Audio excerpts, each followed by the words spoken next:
Assalamu alaikum and a very warm welcome to everybody. Here is the next class for the first unit of Principles of Economics, economic problem we are studying. And I was working on the mixed economy, and today I'm going to explain you the disadvantages of the mixed economy. I think the explanation, features, and the merits of mixed economy has been done on the previous turn, and the yesterday I was not able to upload the lecture to you because it was in pending and network was very weak, so I was not able to upload my lecture. And today I think network is working. The speed is too good, so I will be able to upload the lecture. Okay, so here's a screen before you where I'm going to explain you the demerits of the mixed economy. This economic system which is prevailing in our country. So let me give you some introduction just to give you the brief which I have already explained to you, that the mixed economic system, it is the system which is partially socialistic and partially capitalistic. Basically, we have collected, or we have shared the advantages of the capitalistic and the socialistic economy, and we have tried to avoid the disadvantages of the both the economic system, capitalistic and the socialistic economic system. This is our motive, just to work with the mixed economy, and that this economic system will be better in comparison to the other two economic system. So there are some disadvantages of the mixed economic system, which I'm going to disclose before to all of you. Number one is non-cooperation between the two sectors. Two sectors, I mean the public and the private sector, because it is not an easy task for us to make a cooperation between these two sectors. The experience of the working of mixed economies reveals that the public sector and the private sector do not see eye to eye with one another, because there is the contrast and they won't be able to agree with their views or few important points, which I will explain you later on.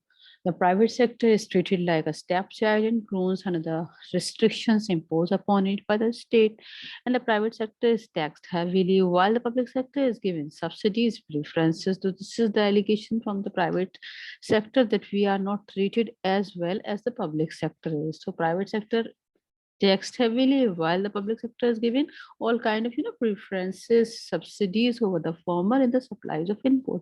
So thus a sense of bitterness and non-cooperation develops between the two sectors, and that is very much obvious also.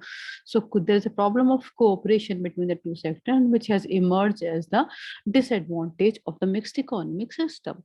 Second one is inefficient public sector. Of course, you know that the public sector of the mixed economy is a big burden on the economy because it works inefficiently. Bureaucratic control brings in inefficiency, and there's an overstaffing of personnel, rat tapism, corruption, and the nepotism. So as a result, production falls and losses emerge. Next one is economic fluctuation. The experience of the working of the mixed economic system in the developed countries also reveals that they have not been able to remove the economic fluctuation. And this is because of the improper mixture of capitalism and the socialism. The private sector is allowed to operate freely under a loose system of government regulations and control. The public sector also does not operate under the rigid conditions which are laid down under a planned economy. So it has to depend for its supplies, raw materials, intermediate products, and factors on the vagaries of the market mechanism.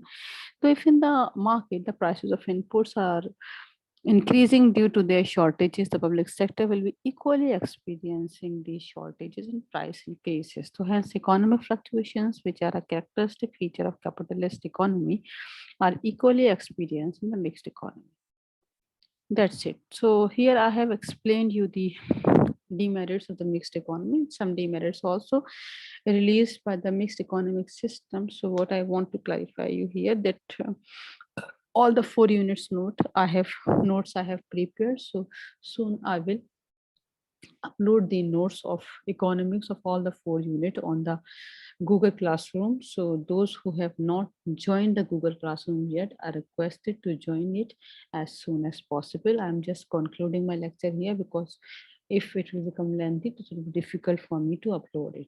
So finally, here is the conclusion also, that the defects of the mixed economic enumerated above are not so acute that they cannot be overcome. So given efficient and honest administrative machinery, and the defects of the public sector can be removed. So the private sector can be made to work more effectively by the proper control and direction. So this is the advice, you can say, by adopting the fiscal monetary or fiscal control measures, economic fluctuations can be eliminated. What I want to say over here, that once I will upload the notes of economics, but to get the complete material of the according to the syllabus of principles of economics, because some changes I have made on the syllabus of economics, it is important for you that please watch all the videos which I have sent to you. If you won't watch the videos, then the notes will not be helpful for you. All right, if you are not getting some points in the notes, that means that points has already been explained in my videos, in my lectures. So it's important for you that please look all the lectures. All right, and watch all the lectures. Thank you so much for today. I'll continue the next turn. Allah Hafiz, and take good care of yourself.